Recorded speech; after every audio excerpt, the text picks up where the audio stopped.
Let's be real. Planning a trip can be crazily overwhelming. Where do you start? How much do you budget? What do you do? What if you mess up? In today's video, I'm going to be breaking it down step by step so that by the end of this episode, you will feel more confident that you can plan your first trip without overpaying, ending up in some travel disaster, or without even stress. We've all been there. Let's get down to it. A lot of people overthink travel. They think that you have got to have everything planned perfectly before you even start.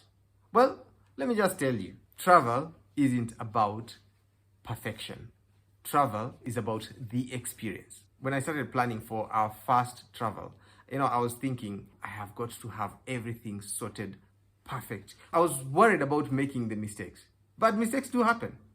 I mean, sometimes you miss the train, you miss the bus. Sometimes you're trying to book a flight and you end up missing the deadlines, and so the flight is cancelled, or rather you miss those bookings, and so you have to start again and look for a new flight. Sometimes you book the wrong hotel, or sometimes you even accidentally order something that you can't even pronounce. And this has happened to us so many times, and at the end of it all, of course, it's all about the adventure, the experience. Now, the key is to start simple. Very important. Start simple. Just start simple. And I'll show you how. Now, the key is to start simple in this five-step travel plan.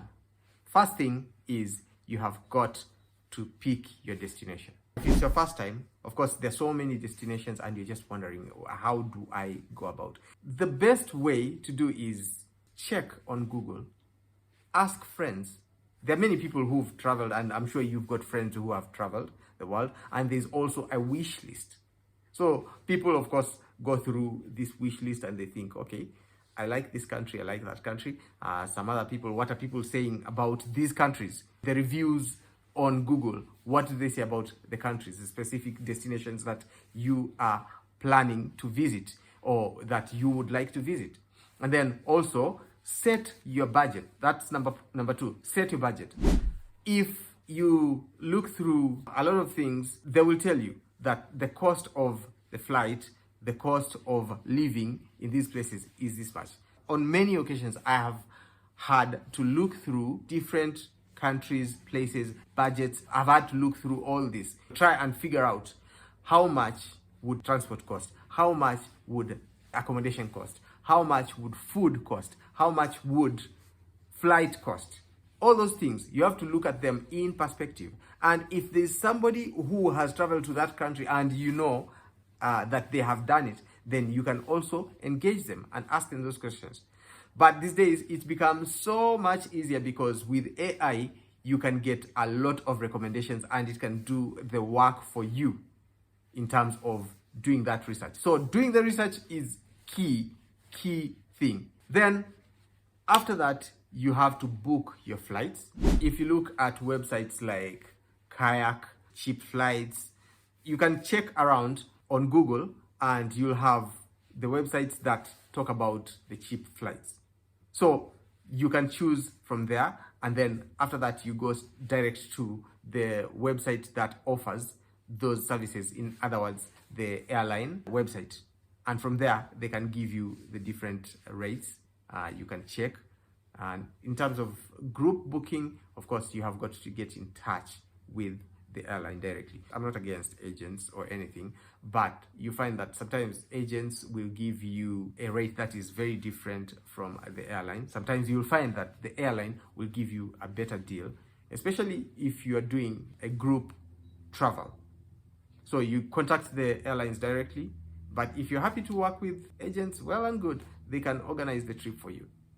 Although I would tell you, for us, having gone through all that, we have the idea of what works best, how it works, which offers would work for you. We've used both the travel agents and we've also used our own means of booking, and I have stories about travel agents. However, I digress. So, as I say, always compare flights on Google Flights, Skyscanner, Hopper, whatever legitimate websites. Don't just go and pick a website that you think, oh, this website works, because sometimes you can be scammed. People, scamming is real, and I have been scammed before. Not a very good thing. For accommodation, there are very many different options that you have these days. You've got Airbnb, you've got Booking.com, Kayak, all these. They have different rates and you can compare the prices. All right. Number 4, transport. There are countries that you visit and you find that, oh, they have the weekly transport cards that you can actually buy, and you feed an amount of money that you are going to be using depending on the length of time that you're going to be traveling. So you can buy that. You can buy the weekly transport cards. Sometimes you find that there are countries that have all pass, which means you can buy, say, a weekly ticket that covers the local transport. So buses, trains, minus the taxis, of course.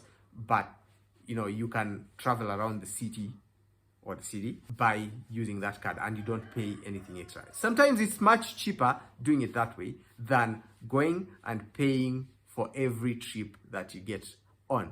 The main thing is you can buy a train pass, you can buy a bus pass, or you can buy a combination of both.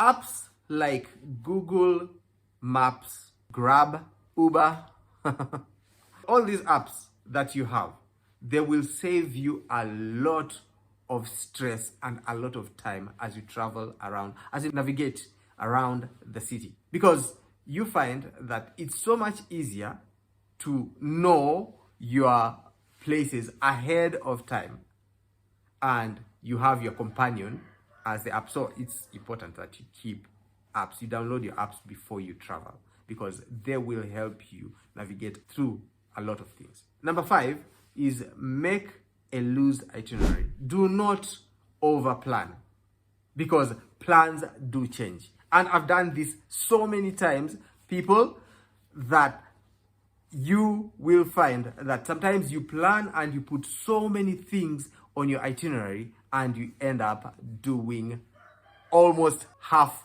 of what you have planned. Make a loose itinerary and plan by the day. In fact, if you are moving with a family, for instance, the children cannot take in more than one activity a day. It's going to be very, very challenging. Think of a trip like you're going from, say, Africa, moving to Far East. Traveling alone would take at least 24 hours to get to your destination. And that includes, of course, local transport, maybe taxis, includes, all those things. First day of arrival, you can't plan anything else. You can't arrive and then just decide, oh, let me go and visit the zoo. It won't work. You will have to adjust. And the time factor also is a huge thing. If you're gaining time, you get confused because you are thinking along the lines of, I'm still on my original time zone.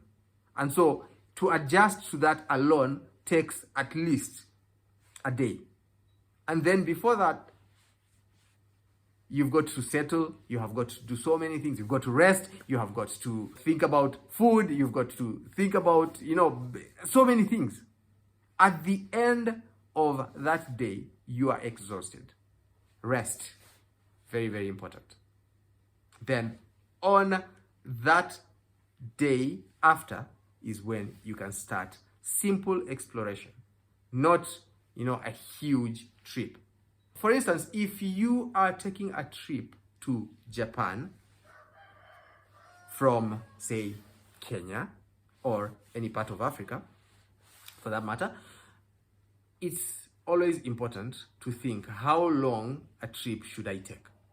Should I take 3 days? Not possible. Should I take 5 days? Almost impossible. 1 week? Maybe.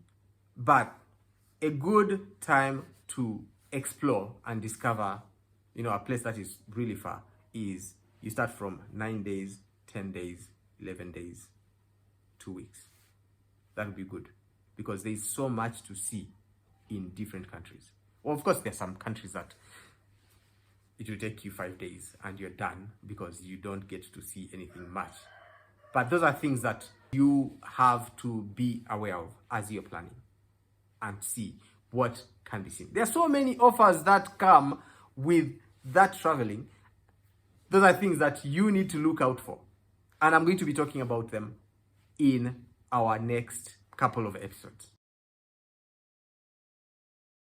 Now, visa is one thing that is very, very sensitive. You have to plan way ahead if you're talking about visiting a country. If they've got that allowance of booking the visa at least 3 months before you travel, I would strongly suggest and recommend that you take that opportunity and you book your visa appointment. You apply for that visa at least 3 months before.